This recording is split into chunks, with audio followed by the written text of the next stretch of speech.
ஓம் சாந்தி. 5/5/2026 சாக்கார முரளி.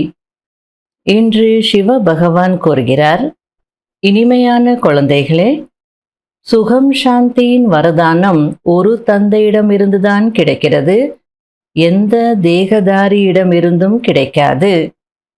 தந்தை உங்களுக்கு முக்தி, ஜீவன் முக்தியின் வழியை காண்பிக்க வந்திருக்கிறார். கேள்வி: தந்தையுடன் கூடவே செல்வதற்கும் பிறகு சத்யுக ஆரம்பத்தில் வருவதற்குமான முயற்சி என்ன? பதில்: தந்தையின் கூடவே செல்ல வேண்டுமென்றால் முழுமையாக தூய்மையாக வேண்டும்.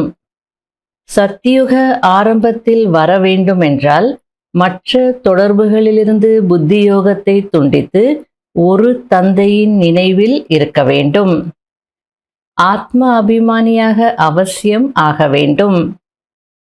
ஒரு தந்தையின் வழிப்படி நடந்தீர்கள் என்றால் உயர்ந்த பதவிக்கான உரிமை கிடைத்துவிடும்.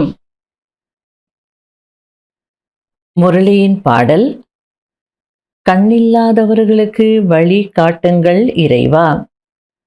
ஓம் சாந்தி. இந்த பாடலை பாடியது யார்? குழந்தைகள். ஏனென்றால் தந்தையோ ஒரே ஒருவர்தான். அவருக்குதான் படைப்பவர் என்று சொல்லப்படுகிறது. ஆக படைப்புகள் படைப்பவரை கூப்பிடுகிறார்கள். பக்தி மார்க்கத்திலோ உங்களுக்கு 2 தந்தைகள் இருக்கிறார்கள் என்று தந்தை புரிய வைக்கிறார். ஒருவர் லௌகீக தந்தை, இன்னொருவர் பார்லௌகீக தந்தை. அனைத்து ஆத்மாக்களின் தந்தை ஒரே ஒருவர்தான். தந்தை ஒருவர் என்பதினால்தான் அனைத்து ஆத்மாக்களும் தங்களை சகோதரர்கள் என்று சொல்கிறார்கள். அந்த யூனிவர்சல் பிரதர்ஹுட், உலக சகோதரத்துவம் அப்படிலாம் சொல்றாங்க இல்லையா, அதுக்கு இதுதான் காரணம் அப்படின்றார். அந்த தந்தையை ஓ காட் ஃபாதர், ஓ பரம்பிதா, இரக்கம் காட்டுங்கள், மன்னித்து விடுங்கள் என்று அழைக்கிறார்கள். பக்தர்களுடைய ரக்ஷகர் ஒரே ஒரு பகவான் மட்டும்தான். இப்போது பாரலௌகீக தந்தையோ அனைவருக்கும் ஒருவர் ஆவர். மற்றபடி லௌகீக தந்தை ஒவ்வொருவருக்கும் தனித்தனியாக இருக்கிறார்கள். லௌகீக தந்தையை ஒருபோதும் பகவான் அல்லது பரம்பிதா என்று சொல்ல மாட்டார்கள். ஆத்மாவின் தந்தை ஒரே ஒரு பரம்பிதா பரமாத்மா ஆவார். ஆத்மாவின் பெயர் ஒருபோதும் மாறுவதில்லை, ஷரீரத்தின் பெயர் மாறுகிறது. ஆத்மா வெவ்வேறு ஷரீரம் எடுத்து பாகத்தை நடிக்கிறது, அதாவது புனர்ஜென்மம் எடுக்கிறது. கடைசியில் எவ்வளவு பிறவிகள் கிடைக்கிறது என்பதையும் தந்தைதான் வந்து புரிய வைக்கிறார்.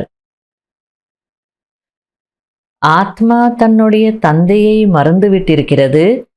எனவே கண்ணில்லாதவர்களுக்கு வழி காட்டுங்கள் என்று அழைக்கிறது. எங்கு செல்வதற்கான வழி? சாந்திதாமம் மற்றும் சுகதாமத்திற்கான வழி. அனைவருக்கும் சத்கதி அளிக்கும் வள்ளல் சத்குரு ஒரே ஒருவர்தான். சுகம் சாந்தியின் வரதானத்தை ஒரு தந்தைதான் கொடுக்க முடியும், மனிதர்கள் மனிதர்களுக்கு கொடுக்க முடியாது. துக்கத்தில் அனைவரும் இறைவனை நினைவு செய்கிறார்கள் என்று பாடப்பட்டிருக்கிறது. ஓ காட் ஃபாதர், இரக்கம் காட்டுங்கள், நாங்கள் மிகவும் துக்கமானவர்களாக இருக்கிறோம் என்று அழைக்கிறார்கள். அவர் மிகவும் அன்பான தந்தை, எனவேதான் அவரை பக்தி மார்க்கத்திலும் அழைக்கிறார்கள். பாரதத்தில் இந்த லக்ஷ்மி நாராயணரின் ராஜ்யம் இருக்கும்போது துக்கத்தின் பெயரே இருக்கவில்லை. இப்பொழுது துக்கதாமமாக இருக்கிறது. எவ்வளவு அநேக தர்மங்கள் இருக்கிறது. ஞான கண்ணை ஞானக்கடல் பரம்பிதா பரமாத்மா தான் கொடுக்கிறார். ஆத்மாவிற்கு 3வது கண் கிடைக்கிறது. தந்தை வருவதே பாரதத்தில்தான். சிவ ஜெயந்தி அல்லவா? மற்ற அனைத்து ஆத்மாக்களோ கர்ப்பத்தில் ஜென்மம் எடுக்கிறார்கள். நான் சாதாரண வயோதிக உடலில் பிரவேசம் செய்கிறேன் என்று தந்தை கூறுகிறார். இது அவருடைய அநேக பிறவிகளின் கடைசி பிறவி ஆகும். அதாவது எந்த சரீரத்தில் பாபா பிரவேசம் செய்கிறாரோ அது அந்த ஆத்மாவுடைய கடைசி பிறவி அப்படின்றார். பிரம்மா பாபாவுடைய கடைசி பிறவில அந்த கடைசி நேரத்துல வரார். பாரதத்தில் இந்த லக்ஷ்மி நாராயணரின் ராஜ்யம் இருந்தபோது தூய்மை, சுகம், சாந்தி இருந்தது. தூய்மையான இல்லற ஆசிரமமாக இருந்தது. அங்கே ஹிம்சை என்ற பெயரே இருக்கவில்லை. பிறகு துவாபர யுகத்தில் இருந்து ஹிம்சை ஆரம்பமாகியது. காம விகாரத்தில் ஈடுபட்டு நிலைமை இதுபோல் ஆகிவிட்டிருக்கிறது. இப்பொழுது ஆத்ம அபிமானியாக ஆக வேண்டும். என்னை நினைவு செய்யுங்கள்.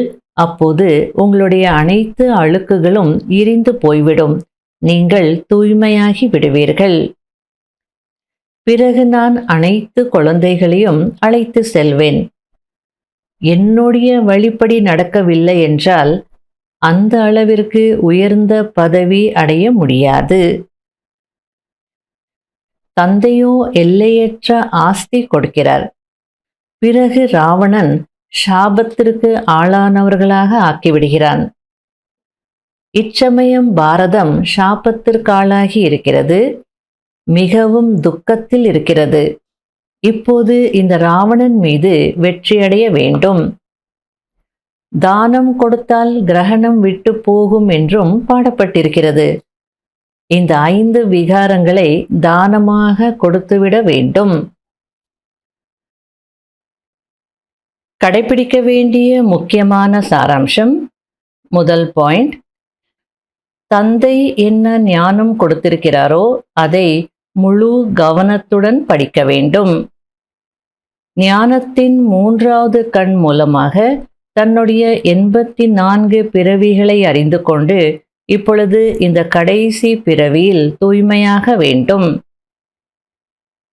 2வது பாயிண்ட், ராவணனுடைய சாபத்திலிருந்து தப்பித்துக் கொள்வதற்கு ஒரு தந்தையின் நினைவில் இருக்க வேண்டும். 5 விகாரங்களை தானமாக கொடுத்துவிட வேண்டும். ஒரு தந்தையின் வழிப்படி நடக்க வேண்டும். வரதானம்: கிரீடம் மற்றும் திலகம் அணிந்து பாப்தாதாவின் உதவியாளராக ஆகக்கூடிய இதய சிம்ஹாசனத்தில் அமர்ந்திருப்பவர் ஆகுங்கள். எப்போது யாராவது சிம்ஹாசனத்தில் அமர்கிறார்களோ அப்போது திலகமும் கிரீடமும் அவர்களுடைய அடையாளமாக ஆகிறது. அதேபோல் யார் தந்தையின் இதய சிம்ஹாசனத்தில் அமர்ந்திருக்கிறார்களோ அவர்களுடைய நெற்றியில் சதா அழியாத ஆத்ம திலகம் தொலைவில் இருந்தே ஜொலித்து கொண்டிருப்பது தென்படும். அவர்களுடைய முகத்திலும் கண்களிலும் அனைத்து ஆத்மாக்களுக்காகவும் நன்மை நிறைந்த சுப பாவனை தென்படும். அவர்களுடைய ஒவ்வொரு எண்ணம், சொல் மற்றும் செயல் தந்தைக்கு சமமானதாக இருக்கும். அதாவது உலகத்துல யார் சிம்ஹாசனத்துல அமர்றாங்களோ அவங்களுக்கு இந்த அடையாளங்கள் கண்டிப்பா இருக்கும். திலகமும் கிரீடமும் கண்டிப்பா இருக்கும். அதுபோல இதய சிம்ஹாசனத்துல, பாப்தாதாவின் இதய சிம்ஹாசனத்துல நீங்க இருக்கிறீங்க அப்படின்னா நெற்றியில சதா அழியாத ஆத்ம திலகம் தூரத்திலிருந்தே அந்த ஜொலிக்கிறது தெரியும் அப்படின்றார். முகத்திலையும் சரி, கண்கள்லையும் சரி, அனைத்து ஆத்மாக்களுக்காக அந்த நன்மை நிறைந்த சுப பாவனை தெரியும் அப்படின்றார். அந்த பொறுப்பு கிரீடம் தெரியும். அதாவது அவங்களுடைய ஒவ்வொரு எண்ணம், சொல், செயல் பாபாவுக்கு சமமானதாக இருக்கும் அப்படின்றார். ஸ்லோகன்: சரளமான நினைவிற்காக சரளத்தன்மை என்னும் குணத்தை கடைப்பிடியுங்கள். சம்ஸ்காரங்களை சரளமாக ஆக்குங்கள். அவ்வியக்த சமிகை: யார் ஒருவருக்கு டிராமாவின் ஞானத்தின் சக்தி நடைமுறை வாழ்க்கையில் தாரணையில் இருக்கிறதோ அவர் ஒருபோதும் அலைச்சலில் வர முடியாது, அதாவது டிஸ்டர்ப் ஆக முடியாது. சதா ஒரே சீரானவராக, ஆடாதவராக, அசையாதவராக ஆகுவதற்கும் மற்றும் ஆக்குவதற்குமான விஷசக்தி இந்த டிராமா என்னும் பாயிண்டில் இருக்கிறது. இதனை சக்தியாக பயன்படுத்துபவர் ஒருபோதும் தோல்வியடைய முடியாது. இந்த நன்மை நடக்கும் நாடகத்தில் ஒவ்வொரு காட்சியிலும் ஏதாவது ஒரு நன்மை அடங்கி இருக்கிறது. பொறுமையானவராகி பார்வையாளராகி பார்ப்பதற்கான பயிற்சி செய்யுங்கள். அப்போது ஆடாதவராக, அசையாதவராக இருப்பீர்கள். ஓம் சாந்தி.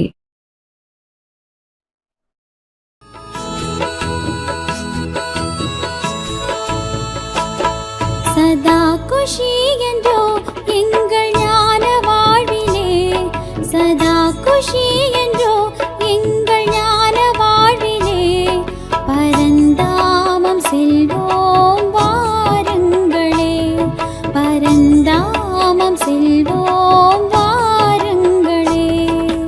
கார்மேகமே எங்கள் வான் மீதிலே, கார்மேகமே எங்கள் வான் மீதிலே, ஞான துளியாக பனியாக விழுகின்றது, ஞான துளியாக பனியாக விழுகின்றது. சதா குஷி என்றோ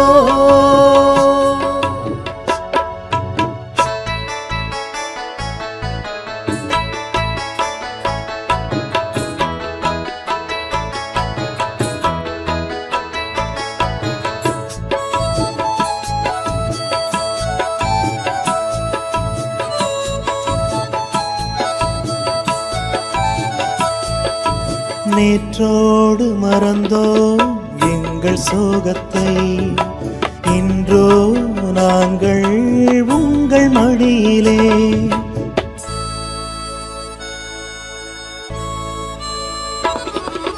நேற்றோடு மறந்தோம் எங்கள் சோகத்தை, இன்றோ நாங்கள் உங்கள் மடியிலே.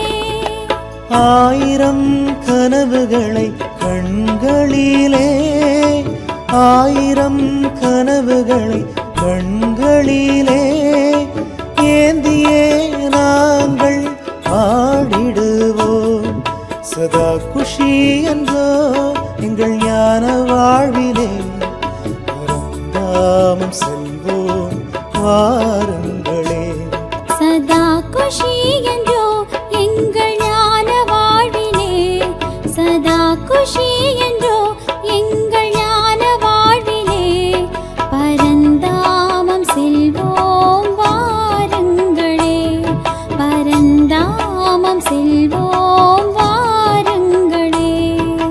கார்மேகமே எங்கள் வான் மீதிலே, கார்மேகமே எங்கள் வான் மீதிலே, ஞான துளியாக பனியாக விழுகின்றது, ஞான துளியாக பனியாக விழுகின்றது. சதா குஷி என்றோ